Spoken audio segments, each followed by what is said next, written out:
highly sensitive. What does that even mean? Oh, it means that they think deeply, they experience the world in a big way, and their senses can get easily overwhelmed. Oh, that's just an oversensitive kid. We need to toughen them up. Oh, the goal isn't to Encouraging toughen them children in up. every It's to aspect build them up. is so important to this local pediatric psychologist and parent coach, as seen in her Instagram videos. And during this holiday season, kids are at the forefront of facing mixed emotions when it comes to blending families together. Dr. Ann-Louise Lockhart joins us right now. Thank you so much for being here. This is such an important topic that maybe because of the hustle and bustle, we're not really acknowledging, right? Exactly. Thank you for having me, Rona. Absolutely. So what should parents and why should they communicate with the children in the household in blended families, especially during the holidays? Well, because children are in different homes and they may have new traditions, new types of interactions, new relationships that they're not used to. So we really want to make sure that we're reminding them of where they fit, how they're important, and all of these different kinds of things. So are there any specific things that maybe the new step parent should be considering, or maybe they're nervous they don't want to overdo it, they don't want to underdo it? What do you recommend? So I think talking in advance about rules, about who does the discipline, how you should be referred to, and what the expectations are, because different households are going to have different rules. They're going to have expectations in terms of bedtime, TV time, screen time, homework expectations. So those discussions need to be had in advance. Definitely. And that is kind of sounds hard, but it's so simple. Just communicate and hear the child out, right? Exactly. All right, well, we have some questions for you from parents in the audience, because of course, it's really nice to hear from people who may be going through a similar situation. The first question is, this will be my kid's first Christmas without their mom. Should my fiance and I try to create some new traditions? A lot of our traditions were from my ex-wife's side of the family. That's a great question.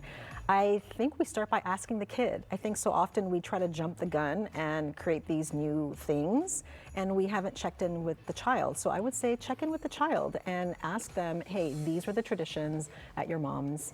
How would you like to celebrate it with us? We can integrate some of those things from your mom's. We could do some of our own. But I think it's because it's a blended family, you should do some blended things. And I think something to keep in mind, kind of as I'm hearing you give us all this advice, is like the kid is basically number one. Yes. The child, is number one priority. Definitely. Question number 2, a lot of people have been telling us that we should focus on the kids as we try to have a blended family holiday, but how can we do that?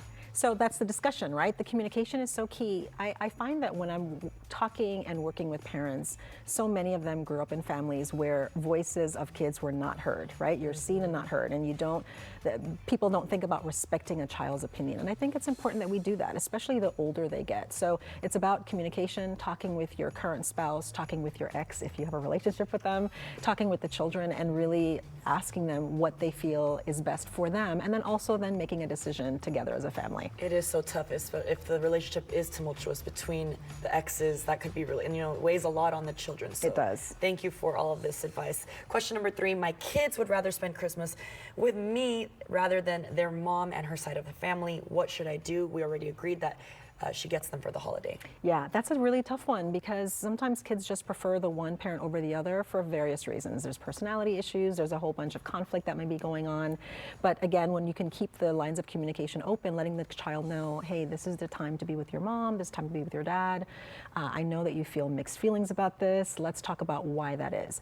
One thing that I talk often about is looking at the reason or the motivation behind a behavior or a desire or lack of a desire for a child, because then when you can find out what's driving their decision to not want to be with this parent, you can get more insight and then speak to that concern. And maybe change that narrative a little. It might Exactly. not be easy right away, but the more you try, the more you make them feel heard and seen as well, then maybe they will open up a little more. Right.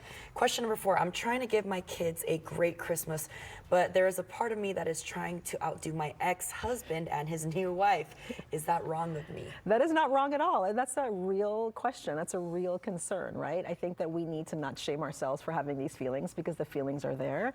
But a big part of it is really asking then yourself, why do you want to outdo this person? Why do you want to be seen as the fun parent? Or why do you want to be seen as the more desirable parent? But those are normal kinds of natural feelings. So exploring that maybe with your current spouse or partner, with your own family, and exploring that so that way you can make sure you're going in with the right motives Yeah. because it is the holiday season. We don't want to add more stress and toxic situations. And sometimes it's humbling to be like, okay, it isn't about me. I don't need to be competitive right now. Right. I have my place, the ex has their place, and everyone can be happy. I know it maybe sounds easier said than done, but you promote so much of this, not just for the holidays, for life in general. You have so much experience working with families and children.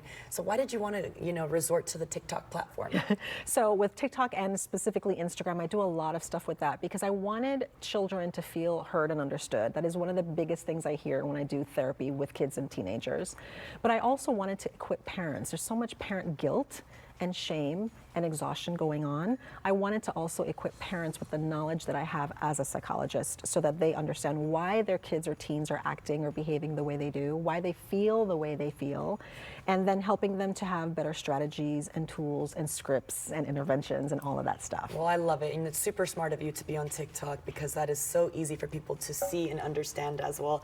Thank you for all of your time. I hope people go follow you, Dr. Ann-Louise Lockhart, and y'all stay with us because coming up, the holidays are here, as we just talked about, and if you're planning to travel to the San Antonio airport is just one step ahead of the rush. Justin, why are you not in a rush? Where are you going right now? Come on.